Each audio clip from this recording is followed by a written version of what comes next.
एक बड़ी लंबी चौड़ी प्रेस कॉन्फ्रेंस करे।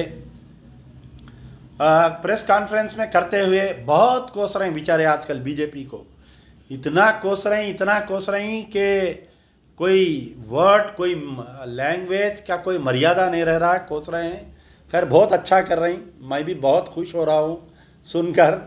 लेकिन केसीआर साहब, केटीआर साहब से मेरे कुछ सवालात हैं कि आप लोग जब तेलंगाना मूवमेंट चलाए थे, जो लोग तेलंगाना की मुखालिफत किए थे मजलिस इत्तेहादुल मुस्लिमीन के, आप उनको गोद में बिठा लिए, आप जाके उनके गोद में बैठे। ये कहाँ तक की नीति आपकी थी बताइए। आप एक वर्ड इस्तेमाल करें कल केसीआर साहब, ये बोले कि जो नरेंद्र मोदी की गवर्नमेंट है क्या लोकशाही है, ये तमाशा है, बोले तानाशाही है। बोले मिस्टर केसीआर, मैं आपसे सवाल कर रहा हूँ कि आप बतलाइए, 2014 में आप चीफ मिनिस्टर बने, 2018 में फिर दोबारा सीएम बने, आज 8 साल हो गया। 8 साल से आप प्रगति भवन में कितने बार बाहर मिले, आप अवाम से मिले बताइए। आप हर चीफ मिनिस्टर जो है अवाम से डायरेक्ट रास्त मिलता, हर चीफ मिनिस्टर का एक प्रजा दरबार चलता हफ्ते में एक बार या रोज़ाना। एनटी रामाराव का प्रजा दरबार चलता था, अवाम से रोज़ाना मिलते थे। उसके बाद में विजय भास्कर रेड्डी आए, उनसे मुलाकात करते थे। नागम जनार्दन रेड्डी कांग्रेस के सीएम थे, उन्होंने अवाम से डायरेक्ट मिलते थे। चंद्रबाबू नायडू 10 साल चीफ मिनिस्टर रहे, उन्होंने अवाम से रोज़ाना 3 बजे से 5 बजे तक मिलते थे। आप बताइए 2014 से लेके आज 2022 हो गया, क्या चीफ मिनिस्टर केसीआर साहब कभी प्रजा दरबार करे क्या, डायरेक्ट अवाम से कभी मिले क्या बताइए। चीफ मिनिस्टर केसीआर खुद अपने मिनिस्टर से नहीं मिलते महीनों, एमएलए एमपीज की तो दूर की बात है, अवाम की तो दूर की बात है। तो आप क्या चला रहे हैं सीएम साहब, ये तानाशाही चला रहे हैं क्या बताइए। आप कोई राजा महाराजा के बेटे हैं क्या बताइए। आप जब आप नरेंद्र मोदी को बोल रहे हैं ठीक है, लेकिन खुद अपनी बगल में झांक कर देखिए आप कि आप क्या तानाशाही, आप क्या कोई तानेशाह है बताइए। आप किसी से मिलते नहीं। मैं चैलेंज कर रहा हूँ कि चीफ में 2014 से लेके 2022 तक चीफ मिनिस्टर अपने सिर्फ इलेक्शन के टाइम पे निकलते, बड़े बड़े जलसों में तकारीर करते, फिर जाते अपने बुलेट प्रूफ कैंप ऑफिस में बंद हो जाते। आप अरे आप अपने फैमिली मेंबर से नहीं मिलते। आप बताइए। आप अब रही बात, हम मुसलमान आप पे कैसा भरोसा करना बताइए। आप तेलंगाना मूवमेंट चला, जब मुसलमान भरोसा करे, आपके वादों पे भरोसा करे, आपके इरादों पे भरोसा करे, आपके हर वो उस पर हम भरोसा करें। टीआरएस पार्टी पे अगर मुसलमान साथ नहीं देते तो बतलाओ क्या तेलंगाना अलग होता। आज जो लोग केसीआर की वाहवाही कर रहे हैं, ये लोग कहाँ थे बताइए। आप ये मजलिस इत्तेहादुल मुस्लिमीन के लोग कहाँ पर थे, ये उनके उलमा मशाइखीन कहाँ पर थे बताइए। आप आम अवाम, आम मुसलमान टीआरएस का साथ दिए। एक या दो गैर सियासी तंजीमें जो जमात इस्लामी है और सियासी तंजीमों में मजलिस बचाओ तहरीक, ये तेलंगाना के फेवर में थे। लेकिन आप क्या करें बताइए। 2014 में आप इलेक्शन जीते, सबसे पहले धोखा दिए, जाके मजलिस के गोद में आप बैठ गए, मजलिस को अपने गोद में लाके बिठा लिए, पहला धोखा। दूसरा धोखा आप दिए 12% रिजर्वेशन देता हूँ बोले। अरे आप सूरत, क्या सूरत लेके आ रहे हैं आप मुसलमानों के दरमियान बताइए। आप 8 साल में आप जो है 12% रिजर्वेशन को भूल गए। वक्फ बोर्ड कमिश्नरेट देते बोले आप, आज वक्फ बोर्ड कमिश्नरेट आज 8 साल में नहीं दिया। आप वक्फ बोर्ड कमिश्नरेट देना दूर की बात है, 8 साल में जितना वक्फ के जायजाते टीआरएस के दौर में, केसीआर के दौर में तबाह हुए, मैं समझता हूँ पिछले 50 साल में कांग्रेस या तेलुगु देशम के दौर में इतने, मुत्तहिदा आंध्रा में इतने वक्फ के जायजाते तबाह नहीं हुए जितने आपके दौर में तबाह हुए। किस सूरत से मुसलमान आपके ऊपर भरोसा करेंगे बताइए। आप जो है मुंह में राम बगल में छुरी, आप मुंह से बीजेपी को गालियां दे रहे हैं, लेकिन राजा सिंह को बचा रहे हैं। आप 8 साल में एक केस पर भी राजा सिंह के ऊपर सजा कराई क्या बताइए। आप प्रिंसिपल सेक्रेटरी होम के टेबल पे राजा सिंह के कई फाइल से राजा सिंह को प्रोसिक्यूट करने के लिए परमिशन नहीं दिया जा रहा है। आपकी गवर्नमेंट है, आप चीफ मिनिस्टर है, आप बीजेपी को गालियां दे रहे हैं, आप राजा सिंह को बचा रहे हैं, आप नरेंद्र मोदी को गालियां दे रहे हैं, आप बंडी संजय को बचा रहे हैं। 27 जून के दिन ये वाकया पेश आया। आज जुलाई की क्या तारीख है बताइए। आप आज की तारीख तक बंडी संजय पे करीमनगर में एक FIR इश्यू नहीं हुआ। करीमनगर के मुसलमान जाकर 2 कंप्लेंट दिए, वहाँ पर मुसलमानों के ताल्लुक से जहर अफजाई, यहाँ तक बोल दिया कि तेलंगाना के मसाजिद को खोदे तो नीचे से जो है मंदिर के मनाजिर निकलेंगे, बोला उन्हें। उसके खिलाफ में आप केस नहीं बुक कर रहे हैं। आप कैसा मुसलमान आपके ऊपर भरोसा करना, बताइए आप जाके फिर नरेंद्र मोदी के गोद में अगर बैठ गए तो कल इलेक्शन हो जाएगा, फिर मौसेरे भाई हो जाएंगे दोनों। आप बताइए 2014 में आप चीफ मिनिस्टर बने, किशनबाग 14 मई 2014 के दिन किशनबाग में मामूली सी वाक़या, सरदारजियों का और मुसलमानों का कुछ झगड़ा हुआ। सरदारजियों का कोई फ्लैग जला दिए थे, उनका रिलीजियस फ्लैग, जबकि मुसलमान नहीं जलाए थे। मुसलमानों के घरों को तबाह कर दिए, 150 घर जला दिए।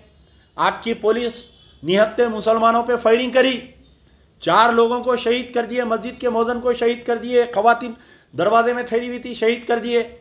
आज की तारीख तक उनको इंसाफ नहीं दिलाए।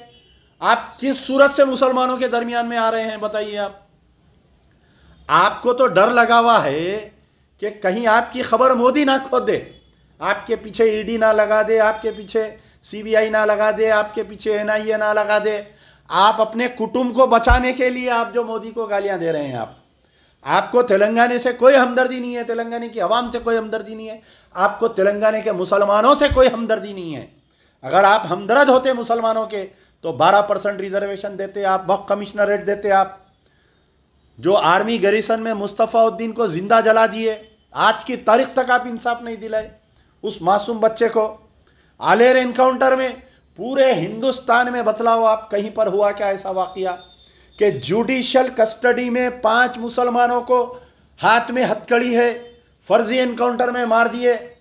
नेशनल ह्यूमन राइट्स कमीशन की रिपोर्ट है कि वो एनकाउंटर फर्जी था। आप एक लफ्ज़ नहीं बोले आज की तारीख तक। आज आप बीजेपी को गालियां दे रहे हैं। आप खुद जाके 9-8 साल आप बीजेपी के नरेंद्र मोदी के गोद में बैठे हुए थे। आप अमित शाह के गोद में बैठे हुए थे। आज आप आके हमको मॉरल साइंस पढ़ा रहे हैं। तेलंगाना की आवाम को आप बेवकूफ़ समझ रहे हैं क्या, बताइए आप। आलेर एनकाउंटर के मसले पर बतलाइए आज कौन बोलने की हिम्मत कर रहा है।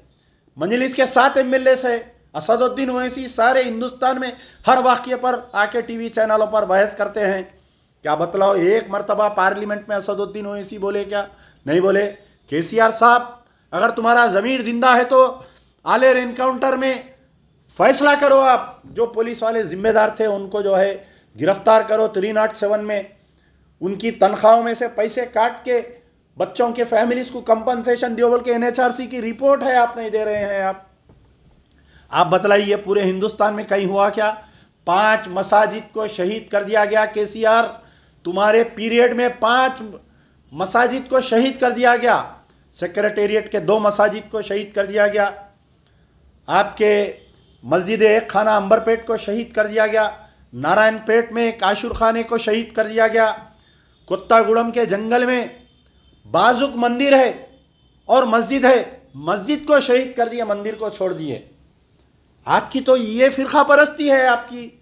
आप खुद जाके गोद में बैठे हुए थे RSS के। आप नोटबंदी में आप मोदी के तायद में थे। ट्रिपल तलाक मुसलमानों की शरीयत में मदाखलत हो गई, लेकिन ये KCR जो है बराबर साथ देता रहा बीजेपी की। आज क्या मूल है कि आप मुसलमानों के दरमियान में आए? आप शरीयत में मदाखलत बीजेपी की, आप जाके आपके मेंबर ऑफ पार्लियामेंट उसको वोट दिए नहीं दिया, बताइए आप। आज अमजदुल्ला खान तुम्हारे से सवाल कर रहा तो गलत है क्या? आज तुम प्रेस कॉन्फ्रेंस लगा के प्रगति भवन में अपने आप को दूध का धूला बता रहे हैं, आप मस्खरेपने कर रहे हैं। आप क्या आवाम भूल गई, बताइए आप? क्या मुसलमान तेलंगाना के भूल गए, बताइए आप? शरीयत में मदाखलत हुई ना मेरे भाई। बाबरी मस्जिद के फैसले पर आप तायद करें जाके आप बीजेपी की। नोटबंदी में आप तायद करें। ट्रिपल तलाक के मसले पर आप तायद करें। कश्मीर में आर्टिकल 370 को हटाया गया, सबसे पहले KCR जाके बीजेपी की तायद किया नहीं किया, बताइए आप। साबिका प्रेसिडेंशियल इलेक्शन में रामनाथ कोविंद को TRS वाले वोट दिए नहीं दिए, बताइए आप। आप क्या बात, क्या मूल है क्या आ रहे हैं आप तेलंगाना के वो लोगों के सामने? हाल ही में दरगाह हजरत हुसैन शाह वली रहमतुल्लाह अलैह की 1654 एकड़ लैंड वक्फ बोर्ड हार गई केस। एक तरफ वक्फ बोर्ड और गवर्नमेंट के बीच में मुद्दा चला, हमारी तकरीबन 50,000 करोड़ का नुकसान करे आप मुसलमानों का। आप वो काम किए अपने 8 साल में जिससे बीजेपी, आरएसएस, हिंदुत्व खुश होता है। आज आप आके बोल रहे हैं आपके नहीं मोदी खराब है, मोदी फलाना करा, मोदी ऐसा करा। मोदी जो भी करा, मोदी अगर जमहूरियत के खिलाफ में काम करा, हिंदुस्तानियों के खिलाफ में काम करा, तेलंगाना वालों के खिलाफ में काम करा, मोदी अगर मुसलमानों के खिलाफ में काम करा, हर जुर्म में शरीक जुर्म अगर कोई रहा तो वो केसीआर रहा। केसीआर और केसीआर की फैमिली रही। आप बताइए, आपकी बेटी एमपी थी, मेंबर ऑफ पार्लियामेंट, जाके तायद करी नहीं करी? आपके बेटे केटीआर तायद करे नहीं करे? बताइए आप किस मुंह से आप अवाम को बेवकूफ़ समझ रहे हैं आप? आज आप आके बोल रहे हैं कि रातें रात में दूध का धुला हुआ हूँ। मुझे आप यकीन करिए, मैं अब बीजेपी से लड़ूंगा। ये नूरा कुश्ती चल रही है, जैसा WWF चलता ना पहले ज़माने में नूरा कुश्ती चलती थी, वैसा अब WWF चल रहा है। ये बीजेपी और TRS का अवाम बेवकूफ़ बनने वाली नहीं है।